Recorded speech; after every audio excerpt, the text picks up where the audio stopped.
Mungkin saya buka dulu nih Mas. Iya. Assalamualaikum warahmatullahi wabarakatuh. Waalaikumsalam warahmatullahi wabarakatuh. Banyak sebelumnya di sini kami mahasiswa pendidikan sejarah dari Universitas Negeri Jakarta. Mungkin sebelum perkenalkan, saya Anika Rima dan rekan saya Lisa Anjani. Di sini kami ingin mewawancarai, mungkin ini bisa istilahnya wawancara untuk narasumber yang kedua dari situs Rumah Sandi ini. Sebenarnya pas yang bisa perkenalan di sini nama dan jabatan di Museum Sandi ini. Iya. Baik, terima kasih atas kunjungannya untuk observasi di Rumah Sandi ini. Perkenalkan, nama saya Daniel Zilbrian Ismail Haris, bisa dipanggil Daniel. Kalau di Museum Sandi, jabatan saya sebagai pamong budaya. Pamong budaya. Kalau di Rumah Sandi ini beda jabatan atau? Kalau secara sebenarnya tetap sama pamong budaya, cuman di sini saya ketugasannya lebih ke arah menjadi bagian publikasi. Ke arah publikasi. Tapi secara jabatan sebenarnya nama jabatannya pamong budaya. Mungkin langsung masuk ke pertanyaan pertama aja, mungkin sejauh mana itu Mas Daniel itu mengetahui tentang peran situs Rumah Sandi ini pada masa agresi militer Belanda II? Oke, ini jawabannya agak panjang-panjang gitu, nggak apa-apa ya? Nggak apa-apa. Nah, ya, jadi sejauh mana pentingnya situs Rumah Sandi ini, tentu saja erat kaitannya dengan peristiwa agresi militer. Itu yang pertama. Kemudian yang terkait dengan agresi militer, tentu saja lembaga yang berperan atau mengevakuasi diri waktu itu ada namanya Dinas Kode. Ya, kemarin sudah ini ya mendapat penjelasan tentang Dinas Kode? Belum. Jadi rentetan peristiwanya mungkin saya ini ceritakan. Jadi kenapa rumah ini kemudian menjadi penting dalam peristiwa agresi militer waktu itu? Karena dulu pada tahun 1948 itu ada lembaga bentukannya yang dipimpin oleh Bapak Rubiono Kertopati, potretnya yang sebelah atas. Iya. Dia adalah kepala dari Dinas Kode. Nah, Dinas Kode itu apa? Dinas Kode itu dibentuk atas arahan dari kepala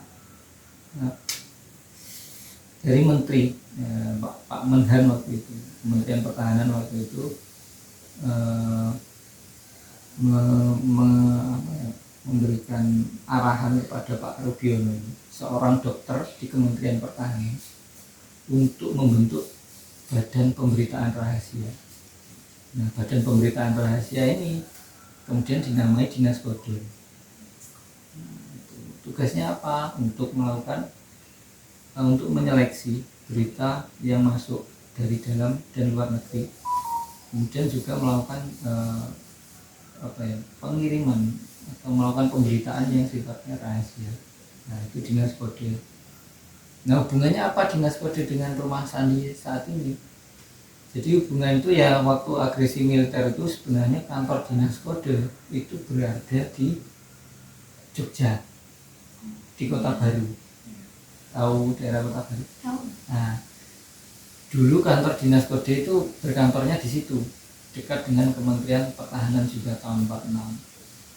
Kemudian tahun 48 karena terjadi agresi militer, itu yang membuat para petugas Sandi akhirnya mengevakuasi diri. Mengevakuasi dirinya ke sini.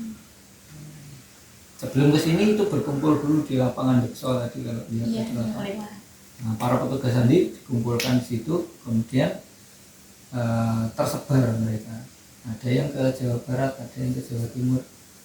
Kemudian beberapa petugas sandi atau istilahnya kode officer itu meminjam rumah warga. Ini dulunya rumah warga, bukan rumah salah satu, bukan rumah salah satu dari orang dinas kodes ini. Rumah warga setempat, namanya Pak Mertostomo. Itu nama pemilik rumah ini. Mungkin kemarin sudah dapat ini ya. Jadi dipinjam untuk dijadikan kamar sandi darurat. Selain menjadi kamar sandi darurat, rumah ini juga dijadikan sebagai pos pemeriksaan kedua setelah yang di lapangan Diksel. Di lapangan Diksel, untuk orang-orang yang ingin menemui Pak TB Simatupang. Pernah dengar nama itu? Itu yang ada di uang koin 500 kalau ada Pak TB Simatupang. Siapa beliau? Beliau adalah wakil kepala staf angkatan perang waktu itu, yang kebetulan saat agresi militer itu beliau bermarkas di bukit sebelah.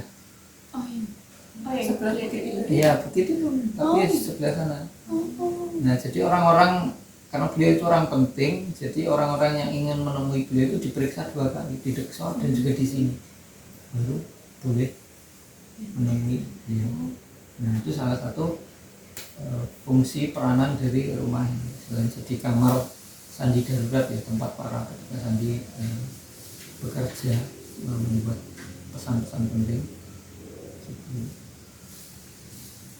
Kemudian yang juga hal yang penting dari rumah ini kan tempat bekerjanya para kode officer.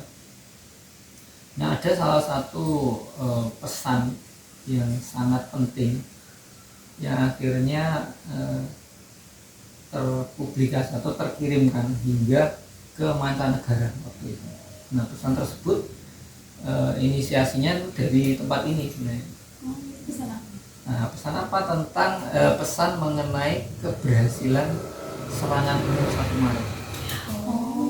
Nah, ya, ada kaitannya itu dari sini, kemudian kan dikirimkan lewat radio, siaran radio. Nah, dulu di atas kan kalau tadi masuk itu ada yang lebih ke atas lagi. Nah, dulu ada stasiun radio di atas itu juga tempat punyanya ini ya, militer ya. Jadi kita tektokannya dengan itu.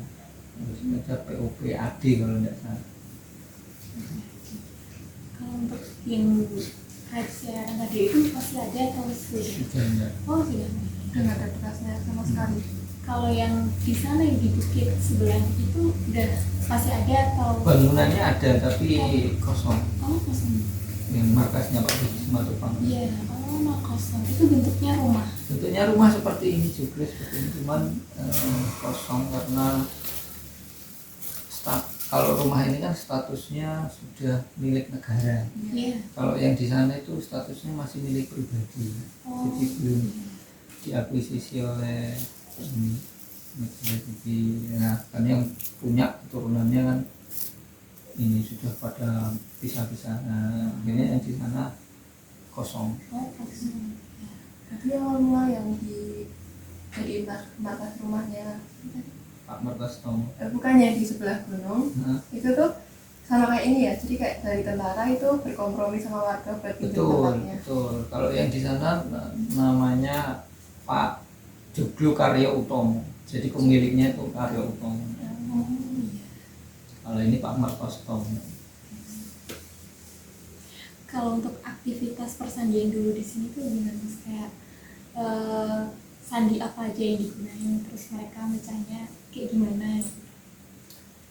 Tidak ada dokumen yang menjelaskan secara detail seperti apa mereka dulunya beraktivitas, tapi dapat dilihat dari ruangan yang ada di sini. Dulu itu ruangan yang bagian tengah ini itu dijadikan sebagai ruang untuk pelaporan. Di tempat berkoordinasi lah istilahnya para petugas sandi. Kalau sistem sandinya yang dipakai dulu Pak Rubiono itu membuat sistem sandi pertama kita itu namanya buku kode C. Buku kode C. Itu kalau sempat museum ada ininya tampilan buku kode C. Itu sistem sandi yang dipakai atau diciptakan oleh Pak Rubiono. Jadi kepala dinas kode.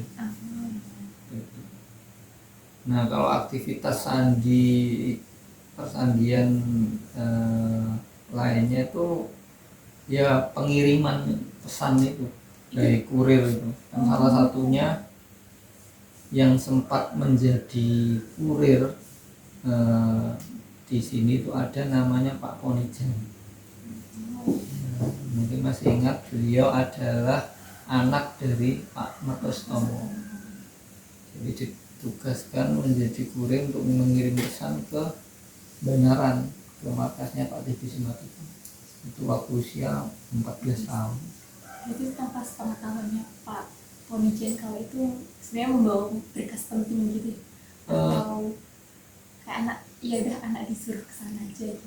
Kemungkinan mungkin tahu ya, anak 14 tahun sudah punya ini ya, nalar untuk ke situ. Tapi tidak ada ini ya Pak, sumber informasi yang jelas apakah Pak Ponijan itu sudah dikondisikan ini diminta untuk mengirim pesan rahasia atau hanya sekedar untuk mengirimkan sesuatu ke sana gitu. Ini tidak ada ini.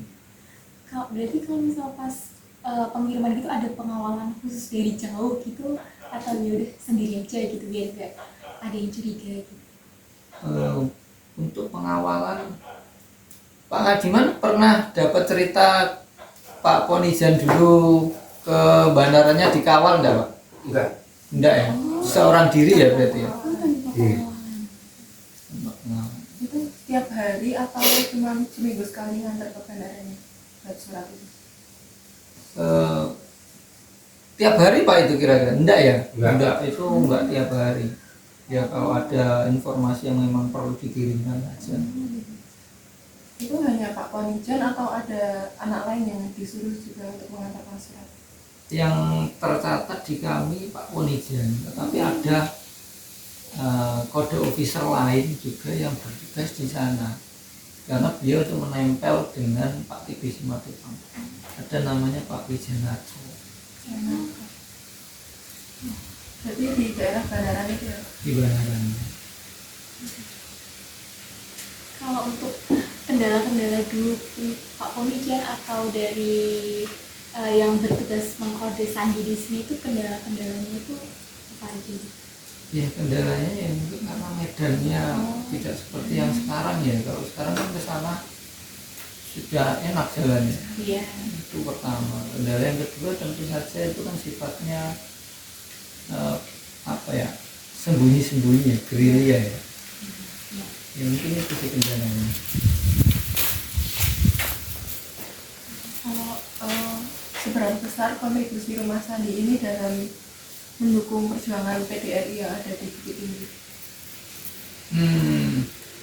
Tentu saja cukup besar ya saya kira dengan PDRI itu, karena PDRI itu kan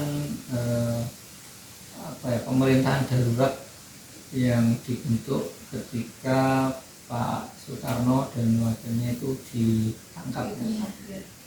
Yang dipimpin, sehingga kepemimpinan waktu itu diambil alih oleh Pak Safruddin Prawira Negara ya. Nah,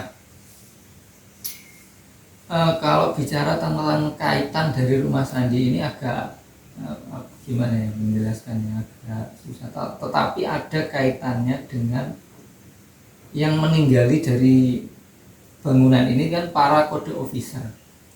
Nah, kalau di PDRI sana, di Bukit Tinggi sana itu ada petugas sandi yang bertugas itu di Bidar Alam, Sumatera Barat. Itu ada Pak Umar Said Nur, itu salah satu kode officer juga. Jadi memang kan disebar. Nah, salah satu berita tentang keberhasilan serangan umum 1 Maret itu kan pada akhirnya dikirimkannya kan sampai ke sana juga, Iya. ke Bukit Tinggi Sumatera Barat. Nah, itu di sana ada Pak Umar Said Nur, sehingga seandainya rumah Sandi ini tidak ada ya mungkin nggak tahu ya jalur pengirimannya jadi seperti apa ya untuk bisa sampai ke sana kan pesannya itu kan ya dari sini sampai bisa ke PDRI tempatnya Pak Sapuddin. Berarti itu juga ada kaitannya sama stasiun radio yang ada di atas. Ya ada kaitannya, itu nanti bisa dilihat di peta di dalam itu ada Pemancar. jalur komunikasinya. Kalau untuk cerita turun-temurun dari adanya rumah Sandi ini, ada nggak? Misal kayak warga-warga sekitar yang tahu itu ada cerita turun-temurun yang versi lain gitu atau bagaimana? Sepertinya kalau cerita turun temurun sih saya sendiri belum pernah dengar ya, dan kalau dari warga ya. Karena memang itu kan kegiatan atau aktivitas yang ada di sini kan sifatnya rahasia, jadi bisa jadi warga waktu itu juga tidak begitu tahu detail aktivitasnya ya, sehingga cerita turun temurunnya itu justru paling memungkinkan ya diceritakan oleh keturunannya Pak Tomo. Iya. Berarti kalau misalnya sampai sekarang warga di sini tuh dikasih pertanyaan tentang rumah Sandi terus kegiatannya yang dulu itu belum tentu ada yang tahu gitu ya. Kalau secara detail runtutan peristiwanya mungkin belum tentu tahu, tapi warga kemungkinan ya tahu kalau di sini ya tempat pernah dipakai oleh lembaga persandian waktu agresi militer itu tahu. Warga itu tahunya selang lama setelah Indonesia, maksudnya selang lama setelah apa nggak agresi atau setelah agresi itu langsung pada tahu warga. Nah itu kalau untuk melacak fakta sejarah itu agak susah ya. Mungkin Pak Ngadi bisa ini Pak. Kalau warga ini tahu apa ya? Tahu kisah tentang rumah Sandi ini setelah agresi militer atau pripun Pak? Tahu? Tahunya kalau di yang di Juko ini cuma untuk markas perang di sini. Markas perang saja ya. Kalau yang di atas ada pemantar. Nah, tahunya itu karena ya ada orang luar mungkin ya, orang luar bertugas di sini itu bertanya-tanya gitu. Kalau detail aktivitasnya seperti apa kayaknya nggak tahu. Kalau warga tahu ini untuk Markas itu ya. tentara. Waktu dulu belum tahu ini tentara Sandi, nggak tahu kemana tentara perang di sini di Indonesia. Itu sangat dirahasiakan. Kalau terkait peristiwa penting yang ada yang apa yang terjadi di sini selain yang Sandi tadi, ada nggak? Yang terjadi di mana dulu? Di sekitaran rumah Sandi atau di kalau di sekitaran rumah Sandi itu dulu ini sempat ada pesawat Belanda itu ya Pak yang menjatuhkan bom itu Ya di Samgaru, Di Samgaru. Di daerah sana. ya itu namanya daerah sini. Nah kalau daerah sini kan dipilih itu karena memang strategis nih, dibatasi oleh bentang alam sungai Progo dan Bogowonto. Kemudian ini kan lokasinya agak diapit oleh perbukitan yang lebih tinggi, sehingga pesawat itu kalau lewat sini itu ya agak susah untuk manuver bebas. Iya. Hanya bom yang dijatuhkan pun di ada monumen gitu ya, roket gitu. Berarti dari Belanda itu nggak tahu kalau misalnya di sini ada pos yang sangat penting ya? Kemungkinannya tidak tahu. Kalau pas di Jatim Bom di sana itu ada keresahan tersendiri dari warga sekitar sini, kan itu kayak tahu itu markas perang gitu, itu ada keresahan tersendiri. Atau dari tentaranya sendiri kayak merasa terancam. Kalau melihat situasinya pasti itu kan situasi agresi ya Iya.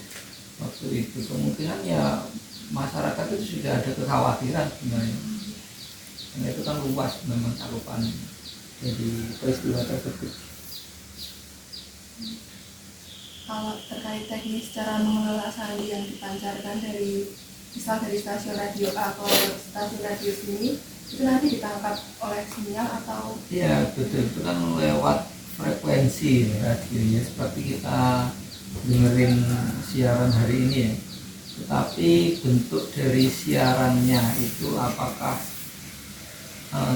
teks asli atau teks yang tersandikan itu kita kekurangan informasi. Karena ada kemungkinan yang dari informasi yang beredar yang dari sini sampai ke Sumatera itu bisa jadi informasi yang telah tersandikan. Jadi sekalipun misal Belanda berusaha menyadap komunikasi lewat radio, kemungkinan mereka hanya akan mendapatkan informasi yang sudah tersandikan, jadi mereka tidak tahu isi informasinya apa. jadi untuk sandi-sandi yang digunakan itu hanya tentara Indonesia aja yang pakai? Iya, kemungkinan ya pakai ini yang buku kode C itu. Selama Belanda tidak atau pihak musuh tidak dapat kopiannya ya nggak tahu mesti, atau tidak ada yang membocorkan ya nggak tahu. Kalau terkait buku kode C itu yang pemiliknya itu tuh membuat satu buku terus nanti dikopi ke banyak pos tentara atau hanya di beberapa pos tertentu? Iya, jadi awalnya itu satu ya, dibuat satu, kemudian diperbanyak jadi sekitar 7 buah yang ini yang terkonfirmasi ya, diperbanyak jadi sekitar 7 buah, kemudian disebar di instansi-instansi yang kira-kira membutuhkan peran persandian. Seperti itu. Jadi nggak di semua pos tentara itu ada ya? Enggak. Yang memang butuh peran persandian. Titik-titik penting. Kalau untuk kayak ini pesannya tuh terbocorkan gitu pernah terjadi gitu nih? Tidak ada informasi yang mengatakan sandi kita pernah bocor, itu tidak ada. Jadi kemungkinan ya sandi tersebut masih aman waktu itu. Kalau yang berkaitan sama yang pembawa surat kurir tadi, itu apakah pernah ada satu masa itu suratnya nggak tersampaikan ke markas selanjutnya atau berhenti di tengah jalan gitu? Yang dari kurir itu juga tidak ada informasi yang ini bisa untuk memastikan kalau pernah ini ada pesan yang tidak sampai, itu kita tidak ada juga. Tidak ada ya Pak ya? Nggak ada. Aman. Taunya di sini kirim ke Banaran aman. Dari banyak Informasi gagal pernah dicegat Belanda terus ditangkap itu tidak ada. Berarti kemungkinan semua pesan yang disampaikan itu terkirim ya? Betul, kemungkinannya seperti itu. Soalnya ngirimnya malam Pak. Oh, malam. Sering malam. Jadi kisaran pukul berapa Pak?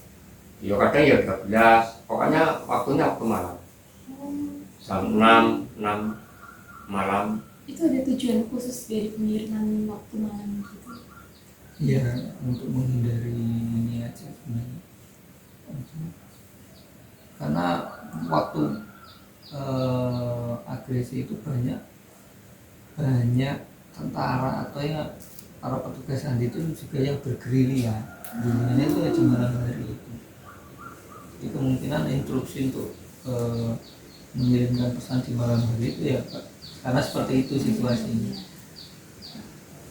Jadi kalau siang itu bisa jadi mereka malah tidur, malamnya malah bekerja. Berarti misal semua surat yang disampaikan itu tersampaikan ke markas selanjutnya, kan dari Indonesia nya ada pergerakan yang bisa dibilang signifikan. Apakah dari Belanda itu nggak cerita kalau misal kok Indonesia tiba-tiba ada pergerakan ini, tapi kok nggak kelacak sama kita gitu? Dari Belandanya respon. Ya responnya waktu itu kan ya seperti yang mungkin sudah banyak pelajari ya di apalagi sejarah ya. Karena pasca Indonesia proklamasi itu kan momentum yang benar-benar konfrontatif itu ya di agresi militer duanya itu ya. Pasca itu kan kayaknya tidak ada konfrontasi yang lebih masif dari Belanda, karena mungkin sudah ada pengakuan dari bangsa luar juga kan terkait kedaulatan Indonesia. Jadi apa ya, kendu lah Belandanya kan, jadi jiper, nggak bisa menekan lebih kuat lagi. Nah, memang secara momentum kan tidak memproklamasikan diri Iya. tapi saya berjalan merdeka. Cukup pasti yang dari kami mungkin bisa kalau misal kami butuhkan informasi lagi kami bisa semua. Ya, Ya, ya, sudah sama-sama. menyempatkan waktunya. Ya. Saya tutup juga. Wassalamualaikum warahmatullahi wabarakatuh. Waalaikumsalam warahmatullahi wabarakatuh.